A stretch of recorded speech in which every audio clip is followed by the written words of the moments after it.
नमस्कार दोस्तों, welcome to सरकार स्टडी बेस। तो चलिए हम आज के इस क्लास में देखने वाले हैं अगला टॉपिक, और अगले टॉपिक के अंतर्गत हम देख रहे हैं कृषि कीमत एवं कीमत नीति। तो जैसे कि हमारा जो है एमपीपीएससी पेपर 2 के अंतर्गत जो है पार्ट बी चल रहा है, और कृषि से संबंधित जो सारी चीज़ें यानी कि मुद्दे और पहल के अंतर्गत हम जो है टॉपिक पढ़ रहे हैं। और उसके पहले हम बहुत सारी चीज़ें यहाँ पे देखने वाले हैं, और बाद में हम देखेंगे कंप्लीट रूप से उसकी कुछ समस्याएं और जो पहल है। देखिए हम पहल ऑलरेडी अभी देख पा रहे हैं, बहुत सारी चीज़ें हमको देखने को मिलेंगी कृषि में सुधार से रिलेटेड। तो आगे जब हम आंसर लिखेंगे उससे संबंधित, तो वहाँ ये चीज़ें हमारी काम आने वाली। तो बेसिक तौर पर हम जानने वाले हैं धीरे धीरे सारी चीज़ें, और फिर बाद में हम जो है जो अगला टॉपिक है उसके बारे में बात करेंगे। तो जो कृषि कीमत है, कृषि कीमत को यहाँ हम बोल सकते हैं एग्रीकल्चर प्राइस, और जो कीमत नीति है जिसे हम बोलेंगे प्राइस पॉलिसी। तो कृषि उत्पाद की जो कीमत है उसको जो है कृषि कीमत कहा जाता है। और कृषि कीमतें जो होती है विभिन्न वस्तुओं के विनिमय मूल्य का निर्धारण करती है, मतलब जो एक्सचेंज जो प्राइस होता है उसका निर्धारण करती है कीमत। उनमें प्रारंभिक संबंध जो होता है प्रदर्शित करती है। कृषि कीमतों के अलग अलग प्रकार हो सकते हैं, जैसे कि मंडी कीमत हो सकती है, इसके अलावा सामान्य कीमत हो सकती है, न्यूनतम समर्थन मूल्य हो सकता है, वसूली खरीद मूल्य हो सकता है, आवंटन मूल्य हो सकता है। तो इन सभी में क्या क्या डिफरेंस है, इनको क्या मतलब किस किस चीज़ को कैसे हम देख पाते हैं, देखिए मंडी कीमत होती क्या है, ये सारी चीज़ हम यहाँ पे देखने वाले हैं। तो सबसे पहले हम बात करते हैं मंडी कीमत की। तो मंडी कीमत एक प्रकार से क्या होती है, अल्पकालीन होती है। अल्पकालीन यानी कि कम समय के लिए होती है। किसी वस्तु की जो मंडी कीमत होती है किसी निश्चित समय पर जो कीमत प्रचलित होती है, यानी कि अल्पकाल के लिए जो कीमत प्रचलित होती है उसे मंडी कीमत कहते हैं। और उसके बाद अगर बात करें हम सामान्य कीमत की, सामान्य कीमत सामान्यतः जो है दीर्घकालीन होती है, यानी कि वस्तुओं की मांग के अनुसार उनकी पूर्ति में समन्वय के लिए पर्याप्त समय मिल जाने के बाद किसी जो वस्तु है, यानी कि कोई भी जो वस्तु है उसकी कीमत जो कीमत किसी मंडी में प्रचलित होती है पर्याप्त समय मिल जाने के पश्चात, वह वस्तु की सामान्य कीमत कहलाती है, और ये जो होती है दीर्घकालीन प्रकृति की होती है। इसके अलावा हम बात करते हैं न्यूनतम समर्थन मूल्य की, जिसे हम बोलते हैं मिनिमम सपोर्ट प्राइस, यानी कि हम इसको समझ सकते हैं एमएसपी से। तो आपने सुना भी होगा एमएसपी, ठीक है, काफ़ी इंपॉर्टेंट है। तो भारत सरकार जो है, भारत सरकार द्वारा न्यूनतम समर्थन मूल्य कृषि उपजों के मूल्य में तीव्र गिरावट के विरुद्ध सुरक्षित उपाय के रूप में ये प्रयास किया गया था। और जो कृषि उत्पादक है, कृषि उत्पादकों को एक सुरक्षा के रूप में ये जो है न्यूनतम समर्थन मूल्य यहाँ प्रदान किया गया था। इसके अलावा भारत सरकार के जो आर्थिक मामले संबंधी जो मंत्रिमंडलीय समिति है, इसके द्वारा कृषि लागत एवं मूल्य आयोग की जो अनुशंसा है उसके आधार पर फसलों की जो बुआई होती है उस सत्र के आरंभ में न्यूनतम समर्थन मूल्य की घोषणा की जाती है, ताकि जो कृषि उत्पादक है उनको एक सुरक्षा के रूप में, एक उपाय के रूप में देखने को मिलता है। इसके अलावा न्यूनतम समर्थन मूल्य का जो मुख्य उद्देश्य हम देखें तो किसानों के हितों की रक्षा करना, यानी किसानों को बेबस होकर सस्ती कीमतों पर फसल बिक्री ना करना पड़े, इसलिए उससे बचाने के लिए। और साथ ही सार्वजनिक वितरण प्रणाली जिसे हम पीडीएस बोलते हैं, पब्लिक डिस्ट्रीब्यूशन सिस्टम, और इसके अलावा फूड सिक्योरिटी जिसे हम खाद्य सुरक्षा बोलते हैं। तो इससे संबंधित जो संपूर्ण जो खाद्यान्न है उसकी अधिप्राप्ति करना यहाँ मुख्य उद्देश्य था न्यूनतम समर्थन मूल्य का, गवर्नमेंट का, ठीक है। यदि किसी फसल हेतु बाजार मूल्य अत्यधिक उत्पादन होने, या फिर हम देखें बाजार में अधिकता के कारण घोषित मूल्य की तुलना में अत्यधिक कम हो जाने, तो सरकारी जो एजेंसियां होती है किसानों द्वारा प्रस्तुत खाद्यान्न की जो संपूर्ण मात्रा उसको घोषित किए गए न्यूनतम समर्थन मूल्य पर खरीद लेती है। इसके अलावा एमएसपी की अगर बात करें हम, न्यूनतम समर्थन मूल्य की, तो इसकी जो संस्तुति है कृषि लागत और जो कृषि लागत एवं जो मूल्य आयोग है जिसे हम सीपी बोलते हैं, आगे हम देखेंगे इसके बारे में।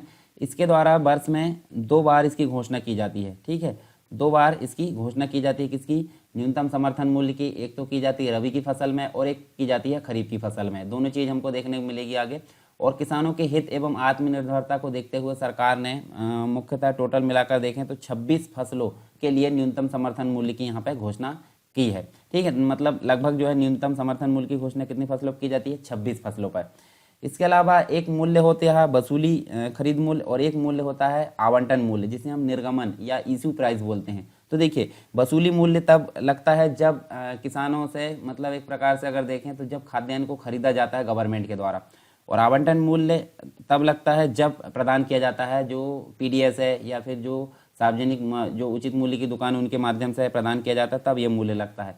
तो हम बात करते हैं वसूली खरीद मूल्य, ठीक है, इसे बोलते हैं परचेसिंग प्राइस। और वसूली कीमत से आशय हम देख सकते हैं कि उस कीमत से होता है जिस कीमत पर सरकार उचित कीमत की दुकानों के माध्यम से खाद्यान्नों की सार्वजनिक वितरण प्रणाली को बनाए रखने के लिए जो मंडी होती है, ठीक है, मंडी में जो किसान आते हैं, ठीक है, कृषक हम जिसे बोलते हैं, तो कृषकों से जो अनाज या फिर जो भी मूल्य मतलब जो वस्तु है जो खरीदी जाती है, खाद्यान्न खरीदा जाता है, उसके लिए जो मूल्य यहाँ पे निर्धारित की जाती है, सरकार के द्वारा जो मूल्य निर्धारण किया जाता है उसे बोला जाता है क्या, वसूली खरीद मूल्य। ठीक है, इसके अंतर्गत कृषक आ जाते हैं, व्यापारी आ जाते हैं, तो इनकी जो उपज होती है उससे सारी चीज़ यहाँ पर खरीदी जाती है ताकि कमज़ोर कृषकों को उचित कीमत पर जो न्यूनतम आवश्यक मात्रा में खाद्यान्न उपलब्ध कराया जा सके। अब जब खरीद ली जाती है कोई भी खाद्यान्न चीज़ें, तो यहाँ पे आवंटित की जाती है, तो आवंटन को बोला जाता है निर्गमन या फिर इशू प्राइस बोलते हैं। तो जिस कीमत पर सरकार खाद्यान्न या फिर जो अन्य वस्तु है उपभोक्ताओं को उचित कीमत की दुकान या उचित मूल्य की दुकान में उपलब्ध कराती है, उसे हम क्या बोलेंगे, आवंटन बोलेंगे। ठीक है, इसके अलावा यह साधारणतः अगर देखें तो क्रय कीमत से कम होती है। क्रय कीमत का मतलब जब किसानों से खरीदी जाती है, तो मान लीजिए गेहूँ खरीदी गई है कितनी, 15 रुपये प्रति किलोग्राम, तो यहाँ पे दी जाएगी, अभी आपको पता होगा उचित मूल्य की दुकानों में 2 रुपये प्रति किलोग्राम या 1 रुपये प्रति किलोग्राम हमको देखने को मिलता है गेहूँ, तो ये काफ़ी कम होती है आवंटन मूल्य। तो बोला क्या जा रहा है, वसूली जो खरीद मूल्य है वो आवंटन मूल्य से हमेशा अधिक रहता है।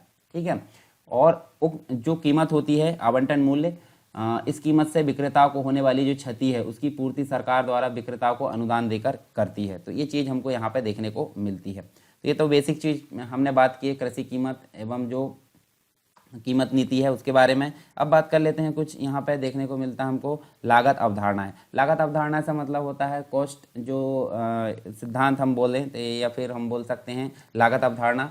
तो देखिए लागत अवधारणा होती क्या है, तो न्यूनतम समर्थन मूल्य जैसे कि हमने देखा है एमएसपी जिसे बोलते हैं, तो इसको निर्धारित करने के लिए कृषि लागत एवं मूल्य आयोग घोषित किया गया था या गठित किया गया था, जिसे हम बोलते हैं commission for agricultural cost and price, जिसे शॉर्ट में क्या बोला जाता है, CACP। ठीक है, ये आप ध्यान में रखिए, अभी हमने देखे थे। ऐसी लागत अवधारणाएं पर निर्भर करता है ये आयोग जिसमें किसानों द्वारा लगाई गई पूंजी, अचल पूंजी पर ब्याज शामिल होता है। और इसके संबंध में हमको दो चीज़ें देखने को मिलती है, कौन कौन सी, एक तो C2 देखने को मिलती है और एक मिलती है C3। तो C2 मतलब एक प्रकार है लागत अवधारणा का, तो C2 के अंतर्गत क्या होता है ये चीज़ आप देख लीजिए, नॉर्मल आपको एक ओवरव्यू आपको पता होना चाहिए। तो C2 क्या है, C2 लागत में वास्तविक जो मालिक द्वारा उत्पादन में वहन किए गए जो नगद है और वस्तु है, वस्तु के रूप में जो भी सभी खर्चे हैं, वास्तविक जो खर्चे होते हैं, तथा जो पट्टे से ली गई भूमि होती है उसका जो किराया दिया जाना होता है, पारिश्रमिक लगाया जाता है, उसके बाद पूंजी परिसंपत्तियां जो है सारी चीज़ यहाँ देखने को मिलती है। परंतु यहाँ से ज़मीन को छोड़ दिया जाए और भू राजस्व को छोड़ दिया जाए, तो ये सारी चीज़ किसके अंतर्गत शामिल होती है, C2 यानी लागत अवधारणा सेकंड के अंतर्गत। ये कॉस्ट जो अवधारणा है उसमें 2 नंबर में शामिल होती है। और C3 की अगर बात करें यानी कि दूसरा जो प्रकार है, तो C3 लागत में किसानों के प्रबंधकीय जो पारिश्रमिक है उसका हिसाब लगाने के लिए C2 लागत का 10% यहाँ पे जोड़ा जाता है। किसका, इसका 10% यहाँ पे देखने को मिलता है। अब आपको पता होगा, इनको आप पहचानते हैं डॉक्टर MS स्वामीनाथन को। तो MS स्वामीनाथन हरित क्रांति के जनक, ठीक है, भारत में। तो डॉक्टर MS स्वामीनाथन की अध्यक्षता में राष्ट्रीय किसान आयोग ने किसानों को उपज पर जो भी भारित औसत लागत है उसका न्यूनतम 50% प्रतिफल उपलब्ध कराने का सुझाव दिया। तो ये चीज़ हमको यहाँ पे देखने को मिलती है किसके अंतर्गत, C3 के अंतर्गत। और केंद्र सरकार जो है गन्ना नियंत्रण संशोधन आदेश आया था, एक आदेश आया था 2009 में। उसको जारी करने से पहले गन्ने का वैधानिक जो न्यूनतम मूल्य है, जिसे हम बोलते हैं स्टैट्यूटरी मिनिमम प्राइस, जिसे SMP बोला जाता है, उसको जारी करती थी। किंतु जो आदेश आया, आदेश के पारित होने के पश्चात अब चीनी मूल्य, चीनी जो मिलें होती हैं, जहाँ पे शक्कर मिल हम जिन्हें बोलते हैं चीनी मिलें, उचित एवं लाभ का जो मूल्य है या फिर राज्य परामर्श मूल्य जिसे SAP बोलते हैं, उसमें से अधिक होगा उसका भुगतान करेगी। तो ये सारी चीज़ हमको कहाँ देखने को मिलती है, C3 के अंतर्गत देखने को मिलती है। तो ज़्यादा आपको ध्यान नहीं देना, आपको दो चीज़ बस याद रखना, C2 और C3 होती है लागत अवधारणाएं। और हमने बात किया CACP यानी कि जो commission for agricultural cost and price जो आयोग होता है, उसके अंतर्गत देखें तो ये फॉर्म कब किया गया था, 1965, 8 जनवरी 1965 को फॉर्म किया गया था, यानी बनाया गया था, स्थापित किया गया था। प्रेसाइडिंग एजेंसीज की जो मेन एजेंसी है वो हम देखें तो department of scientific research, ministry of agriculture and farmers welfare, ये इसके जो है पेरेंट या फिर इसके अंतर्गत ये ब्रांच के रूप में देखने को मिलता है जो आयोग है। हेडक्वार्टर दिल्ली में देखने को मिलेगा आपको। इसके अलावा एजेंसी एग्जीक्यूटिव आपको देखने को मिलेगा विजय पॉल शर्मा देखने को मिलेगा, जो कि चेयरपर्सन है वर्तमान में। वेबसाइट भी आप जाकर देख सकते हैं एक बार, ठीक है। इसके अलावा हमको देखने को मिलती है कृषि साख। कृषि साख का मतलब होता है एग्रीकल्चरल क्रेडिट। अब क्रेडिट होता क्या है? क्रेडिट का मतलब होता है जिसकी सहायता से कृषि से संबंधित जो उपकरण है, जो तकनीक है, बीज है, खाद है, ये सारी चीज़ यहाँ पर खरीदा जाता है, उसे बोला जाता है कृषि साख या एग्रीकल्चरल क्रेडिट। और पिछले कुछ वर्षों में कृषि साख हेतु भारत सरकार द्वारा अनेक प्रयास किए गए हैं। कृषि क्षेत्र को प्राथमिकता क्षेत्र के अंतर्गत शामिल करके कृषि साख को व्यापक व्यवस्था की गई है। साथ ही अगर देखें तो हमको यहाँ पे बजट की बात कर लेते हैं। बजट 2020 और 21 की बात करते हैं। बजट 2020 और 21 में भारत सरकार ने संपूर्ण वित्त वर्ष हेतु कुल कृषि साख वितरण का लक्ष्य जो है 15 लाख करोड़ 15 लाख करोड़ यहाँ पे देखने को मिलता है। इतना निर्धारित किया गया था बजट के अनुसार। बजट कौन सा? 2020 और 21। इसके बाद कृषि संबंधी जो वित्तीय आवश्यकता है उसको 3 प्रकार से हमको देखने को मिलती है, यानी 3 प्रकार से ऋणों के द्वारा पूरा किया जा सकता है। एक तो अल्पावधि के ऋण होते हैं, एक मध्य अवधि के ऋण होते हैं और एक दीर्घ अवधि के ऋण होते हैं। तो अल्प अवधि का मतलब क्या होता है? हम बात करते हैं यहाँ पे जैसे 15 माह की बात कर लेते हैं। तो 15 माह से जो क्या होंगे? कम होंगे। 15 माह से जो कम होंगे, इस अवधि के जो ऋण होते हैं वो अल्पावधि ऋण कहलाते हैं। जैसे कि अगर बात करें तो इसके अंतर्गत हमको जैसे उर्वरक खरीदना है किसान को, या फिर हम बात करें बीज खरीदना है, या सिंचाई से संबंधित कोई सामग्री यहाँ पे देखने को मिलती है, मजदूरी देना है, तो ये सारी चीज़ किसके अंतर्गत आ जाती है? अल्प अवधि के ऋण में ये शामिल हो जाती है। दूसरी चीज़ अगर बात करें तो मध्य अवधि के ऋण कहलाते हैं। तो मध्य अवधि के ऋण 15 माह यहाँ थी, 15 माह से बड़े, 15 माह से लेकर 5 वर्ष। तो ये देखिए 15 से 5 वर्ष जो होंगे वो कहलाएगी क्या? मध्य अवधि। और यहाँ पे देखिए पशु या मवेशी खरीदने से संबंधित यहाँ देखे जाते हैं। कृषि के जो बड़े उपकरण हैं उनको खरीदने से संबंधित आदि चीज़ें देखने को मिलती है। तो इनका आकार अल्पावधि ऋणों से बड़ा होता है, तो हमको देखने को वैसे भी मिल रहा है। उसके बाद दीर्घ अवधि के ऋण किस प्रकार के होते हैं? तो किसानों को अतिरिक्त भूमि खरीदने, जैसे यहाँ पे बात करें हम तो भूमि खरीदने से संबंधित अगर आपको ऋण की जरूरत है, मृदा में सुधार करने से संबंधित अगर ऋण की जरूरत है, तो इस प्रकार के जो ऋण है दीर्घ अवधि के ऋण कहलाते हैं और इनकी अवधि 5 वर्ष से अधिक होती है। ठीक है, तो ये आपको याद रखना है। तो 3 प्रकार के ऋण हमने देखे, ठीक है, जिसके द्वारा कृषि की आवश्यकताओं को पूरा किया जा सकता है। अल्पावधि के, मध्य अवधि के और दीर्घ अवधि के, तीनों की चीज़ें आपको याद रखना है कुछ इंपॉर्टेंट। और उसके बाद अगर बात करें तो ऋण किस किस स्रोत से प्रदान किए जाते हैं, तो ऋण के जो स्रोत होते हैं वो 2 प्रकार के देखने को मिलते हैं। कौन कौन से? एक तो संस्थागत ऋण होते हैं और एक गैर संस्थागत। तो संस्थागत का मतलब क्या होता है? जैसे कोई इंपॉर्टेंट मतलब कोई इंस्टीट्यूशनल जो रिसोर्सेज होते हैं, जैसे कि सहकारी समितियाँ हो गई। ठीक है, सहकारी समिति को हम क्या बोलेंगे? संस्थागत ऋण का स्रोत बोलेंगे, जो कि हम देख सकते हैं यहाँ पे। ठीक है, उसके बाद कुछ व्यावसायिक बैंक हो गए, उसके बाद क्षेत्रीय बैंक भी हो सकता है, और गवर्नमेंट के द्वारा भी बजट में ये पारित किया जाता है, या फिर अन्य चीज़ों से हमको देखने को मिलता है। तो ये 4 जो प्रकार है वो हमको संस्थागत ऋण के स्रोत के रूप में देखने को मिलते हैं। और पिछले वर्षों में देखें तो पिछले वर्षों से कृषि के संस्थागत ऋणों के प्रभाव में निरंतर वृद्धि होती जा रही है। ठीक है, धीरे धीरे यहाँ पर वृद्धि देखने को मिलती है। वर्तमान में कृषकों को लगभग 65% ऋण संस्थागत ऋण स्रोतों से ही प्राप्त होता है।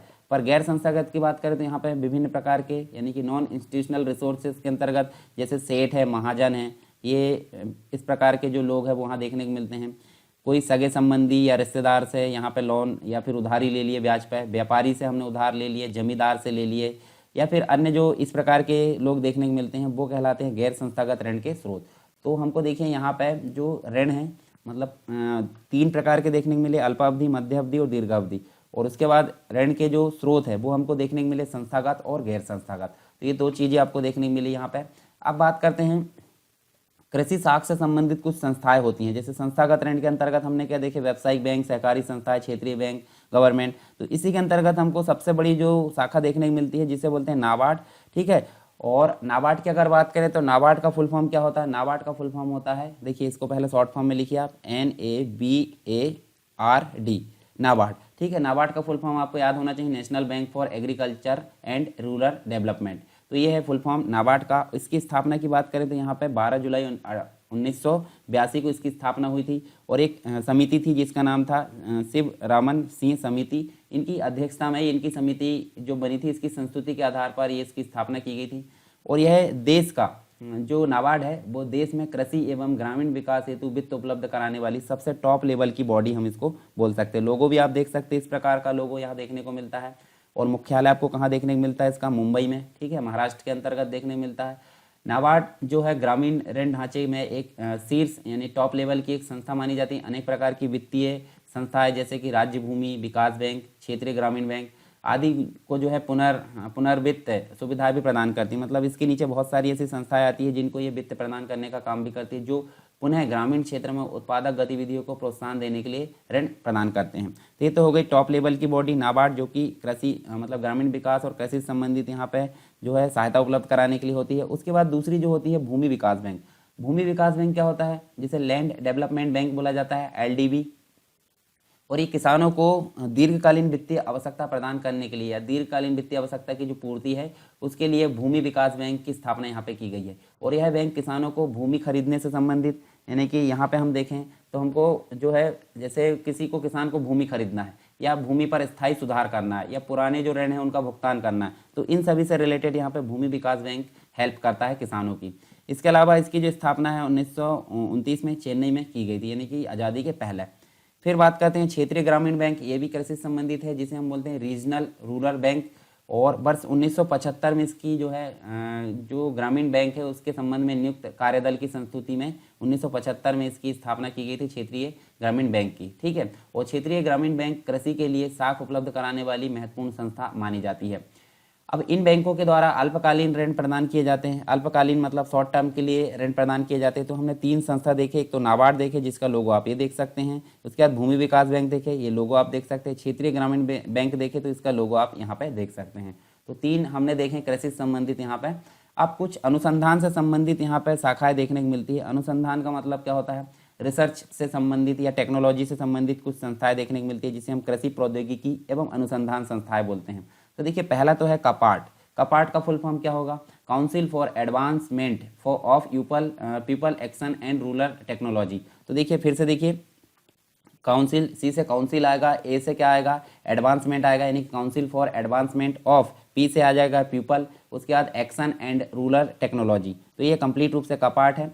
और इसको बोला जाता है लोक कार्यक्रम एवं ग्रामीण प्रौद्योगिकी संवर्धन परिषद, जिसे हम शॉर्ट में कपाट बोलते हैं। ठीक है, स्थापना हुई थी 1 सितंबर 1986 को इसकी स्थापना हुई थी। और इसका मुख्य उद्देश्य हम देखें तो ग्राम की समृद्धि करना है। समृद्धि के लिए जो परियोजनाएं होती है उनको क्रियान्वयन में लाना है। निजी क्षेत्र के जो स्वैच्छिक भागीदार है उसको प्रोत्साहन देना है और उनमें उनकी सहायता करना है। हेडक्वार्टर आपको देखने को मिलेगा नई दिल्ली में। और इसके अंतर्गत कुछ 9 भी प्रादेशिक समितियां होती है, जो समिति जो केंद्र स्थापित होती है, जो कि जयपुर में देखने को मिलेगी, राजस्थान में लखनऊ में देखने को मिलेगी, अहमदाबाद में देखने को मिलेगी, भुवनेश्वर में देखने को मिलेगी। इसके अलावा पटना में देख सकते हैं हम, चंडीगढ़ में, हैदराबाद में, गुवाहाटी और धारवाड़, ये सभी जगह आपको 9 जो प्रादेशिक समितियां है वो देखने को मिलती है, जो केंद्र के द्वारा स्थापित की जाती है। तो ये तो बात करें हमने कपाट की। इसके बाद हम देख लेते हैं, देखें इससे संबंधित एक और चीज़ हमको देखने को मिलती है, जैसे प्रादेशिक जो समितियां होती है, जो कि हमने 9 देखे हैं, उनको अपने अपने प्रदेशों में स्वयंसेवी संस्थाओं की जो है 20 लाख रुपए तक की परिव्यय वाली परियोजनाओं को मंजूरी देने का अधिकार प्राप्त होता है। इसके बाद हम देखें तो कृषि तकनीक और प्रबंधन जो एजेंसी होती है वो भी क्या है, कृषि प्रौद्योगिकी एवं अनुसंधान से संबंधित संस्था के रूप में देखा जाता है। और इसकी स्थापना हुई थी 6 नवंबर 2005 को हुई थी, जो कि किसानों तक नई तकनीक और आवश्यक जानकारी जो भी कृषि से संबंधित होती है, आवश्यक जानकारी उपलब्ध कराने के लिए किसानों एवं ग्राम पंचायत से लेकर जिला स्तर तक की जो प्रशासनिक इकाइयाँ है, कृषि विज्ञान केंद्र है और गैर सरकारी संगठन है, उनको एक साथ समन्वित करके एग्रीकल्चरल टेक्नोलॉजी मैनेजमेंट एजेंसी, जिसे हम शॉर्ट में बोले तो ATMA बोलते हैं, ATMA का गठन करने के लिए निर्णय लिया गया। और इस योजना का जो कुल खर्च था वो हम देखें तो यहाँ पे हमको देखने को मिलता है, जैसे एक होता है केंद्र होता है यानी सेंटर होता है, और एक होता है स्टेट यानी कि राज्य होता है। तो केंद्र को परसेंटेज जाएगा, यानी कि केंद्र 90% हिस्से का वहन करेगी और 10% हिस्से का वहन कौन करेगा, राज्य करेगा। तो इस प्रकार से यहाँ व्यवस्था की गई और इस योजना के माध्यम से कृषि विस्तार व्यवस्था के अंतर्गत सुधारों को लागू किया जा रहा है। इस योजना का उद्देश्य है कृषि विकास दर को मतलब जो है 4% तक ले जाना है। तो ये हमने बेसिक तौर पर कुछ चीज़ें यहाँ पे देखें। अब एक इम्पॉर्टेंट यहाँ चीज़ हमको देखने को मिलती है जो कि कृषि से संबंधित है, जैसे कि अगर बात करें ICAR, आपने सुना भी होगा ICAR का फुल फॉर्म होता है Indian council for agricultural research, जिसे हम शॉर्ट में बोलेंगे ICAR। हिंदी में बात करें तो भारतीय कृषि अनुसंधान परिषद इसको बोला जाता है। तो इसके बारे में हम जान लेते हैं, जैसे इसकी स्थापना देख लेते हैं। 16 जुलाई 1929 को इसकी स्थापना हुई थी। और भारतीय कृषि अनुसंधान परिषद जो है एक प्रकार की स्वायत्त यानी कि ऑटोनोमस बॉडी है, स्वायत्त संस्था है। इसका मुख्य उद्देश्य अगर देखें तो कृषि अनुसंधान के क्षेत्र में और विज्ञान एवं प्रौद्योगिकी को प्रोत्साहन करना ताकि अच्छे से कृषि का विकास किया जा सके, उनके विषय में लोगों को प्रशिक्षण देना। इसका मुख्यालय आपको कहाँ देखने को मिलेगा? नई दिल्ली में देखने को मिलेगा। और यह परिषद प्रत्यक्ष तौर पर कृषि क्षेत्र में अनुसंधान या जो संसाधन होते हैं उसके संरक्षण और प्रबंधन, फसलों, पशुओं और मछली एवं संबंधित क्षेत्र आदि से संबंधित जो समस्याएं होती है उनको दूर करने के लिए पारंपरिक व सीमांत क्षेत्रों में अनुसंधान की गतिविधियों को शामिल करती है। कौन सी? ICAR यानी कि भारतीय कृषि अनुसंधान परिषद। तो यहाँ देख सकते हैं हम, देखिए जो भारतीय कृषि अनुसंधान परिषद है उसमें हमको सामान्य निकाय देखने को मिलता है, यानी सर्वोच्च प्राधिकरण देखने को मिलता है, और एक शासित निकाय यानी मुख्य कार्यकारिणी देखने को मिलती है। इसके अंतर्गत हमको देश भर में 49 संस्थान देखने को मिल सकते हैं, जो 4 राष्ट्रीय संस्थान, 6 राष्ट्रीय ब्यूरो, 17 राष्ट्रीय अनुसंधान केंद्र, 25 परियोजना निदेशालय, 78 अखिल भारतीय समन्वय अनुसंधान पर जो परियोजना है और नेटवर्क परियोजनाएं हमको देखने को मिलती है। यानी टोटल मिलाकर 49 यहाँ पे क्या देखने को मिल सकता है हमको?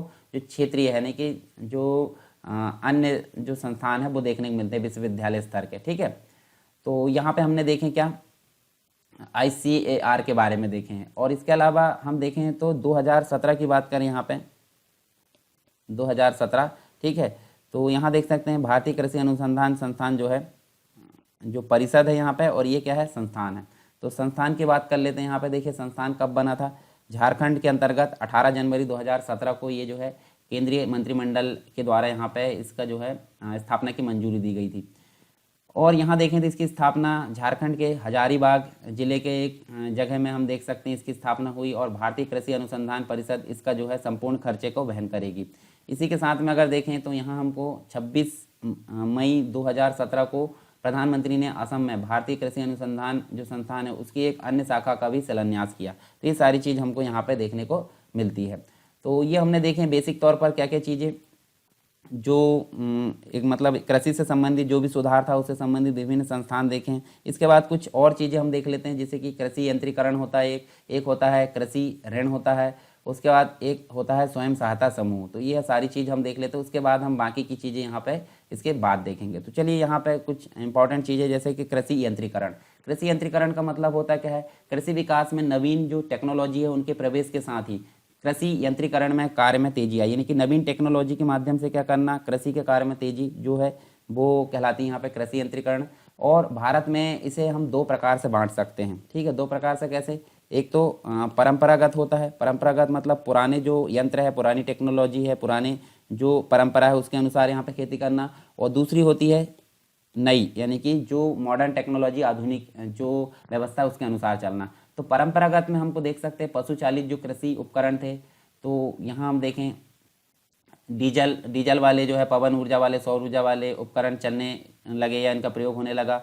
और दूसरे लेवल पर अगर देखें तो विभिन्न कृषि, जलवायु तथा सामाजिक आर्थिक स्थितियों के संदर्भ में जो पशु है, पशु के महत्व एवं उनकी अनिवार्यता को दृष्टिगत रखते हुए पशु चालित उपकरणों का उन्नयन एवं प्रतिस्थापन किया गया, इनकी यानी कि उसके स्थान पर नई टेक्नोलॉजी को यहाँ पे रिप्लेस किया गया।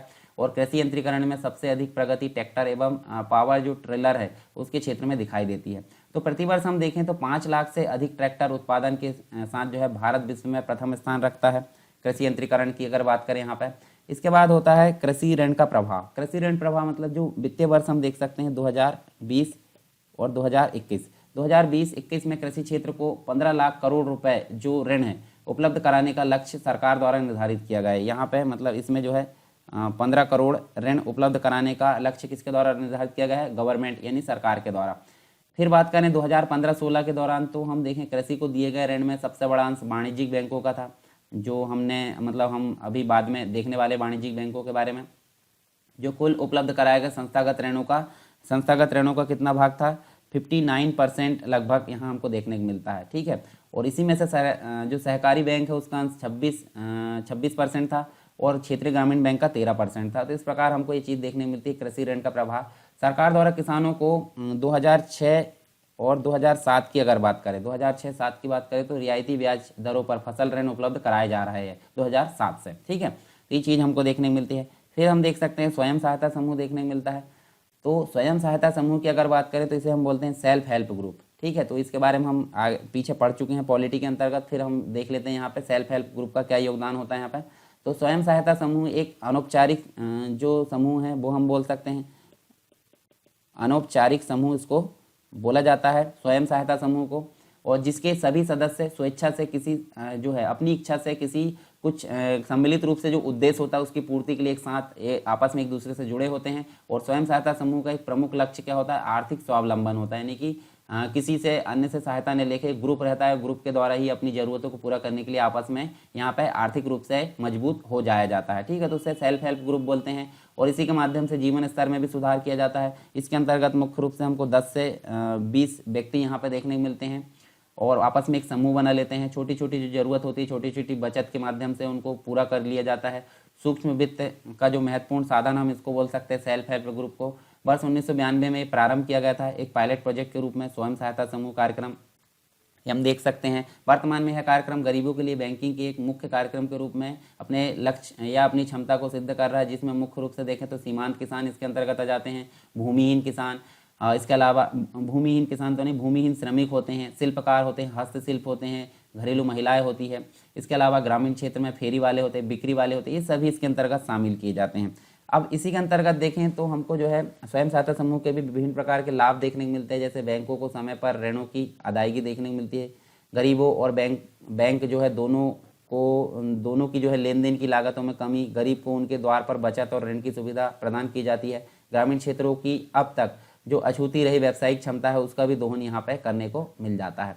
तो यहाँ हम देख सकते हैं, देखिए जो स्वयं सहायता समूह है उसमें हमको जो 498 है, 498 बैंक इसमें देखने को मिलते हैं, जिसमें 50 वाणिज्यिक बैंक यहाँ पे देख सकते हैं, देखिए ग्रामीण बैंक और 352 सहकारी बैंक यहाँ देख सकते हैं। तो सक्रिय रूप से ये भाग ले रहे हैं यहाँ पे इसमें। ठीक है, तो ये चीज़ हमको देखने को मिलती है यहाँ पे। तो हमने कुछ बेसिक चीज़ें यहाँ पे जाने, इसके बाद हम देख सकते हैं, देखिए हमको और चीज़ें देखने को मिलेगी यहाँ पे, तो उसको हम बाद में देखेंगे। पहले हम देख लेते हैं हमने क्या क्या चीज़ें यहाँ पे पढ़ ली हैं। तो ठीक है, देखिए हमने यहाँ पे मुख्य रूप से देखें कृषि कीमत और कीमत नीति, जिसके अंतर्गत हमने मंडी कीमत, सामान्य कीमत, न्यूनतम समर्थन मूल्य देखे, इसके अलावा वसूली कीमत और आवंटन कीमत, ये सभी मतलब इन सभी चीज़ों के बारे में जाने। फिर हम देख सकते हैं, देखिए लागत अवधारणा जो 2 प्रकार की होती है, C2 और C3, और इसको निर्धारित करने का काम करते हैं CACP, जिसे commission for agricultural cost and price बोलते हैं। ठीक है, कृषि साख देखें, यानी कि ऋण बात करें क्रेडिट की, तो 3 प्रकार के ऋण होते हैं, अल्पावधि, मध्य अवधि और दीर्घावधि। उनको प्रदान करने के लिए क्या क्या स्रोत होते हैं, संस्थागत होता है और गैर संस्थागत। संस्थागत में हमने देखें नाबार्ड के बारे में बात करें, भूमि विकास बैंक के बारे में बात करें, क्षेत्रीय ग्रामीण बैंक के बारे में बात करें। इसके बाद हमने कृषि में जो टेक्नोलॉजी है और उसके अनुसंधान से संबंधित जो संस्था है, जैसे कापाट है, कृषि तकनीक प्रबंधन एजेंसी। साथ में हमने देखें भारतीय कृषि अनुसंधान परिषद, जिसे ICR बोलते हैं, और भारतीय कृषि अनुसंधान संस्थान की बात करें। फिर हमने कृषि का यंत्रीकरण देखें, कृषि ऋण प्रवाह और स्वयं सहायता समूह के बारे में जाने। तो देखिए आपको सारी चीज़ें यहाँ पे क्लियर हुई होगी। अगर किसी प्रकार की डाउट है, कोई दिक्कत है आपको, तो कमेंट बॉक्स में मुझे ज़रूर बताएं। और आप टेलीग्राम चैनल को ज्वाइन कर लिए, साथ में डिस्कशन जो ग्रुप है उसको भी ज्वाइन कर सकते हैं। उसमें आप कुछ भी क्वेश्चन पूछ सकते हैं, आपका जो है आंसर तुरंत दिया जाएगा वहाँ पर। उसके बाद आपको उत्तर लेखन का एक ग्रुप मिलता है, जहाँ पर आप अपना आंसर राइटिंग की प्रैक्टिस करके अपनी तैयारी को एक मजबूत लेवल प्रदान कर सकते हैं और अपना सिलेक्शन पक्का कर सकते हैं। तो चलिए इस क्लास में इतना ही, मिलते हैं नेक्स्ट टॉपिक के साथ में नेक्स्ट क्लास में। तब तक के लिए जय हिंद।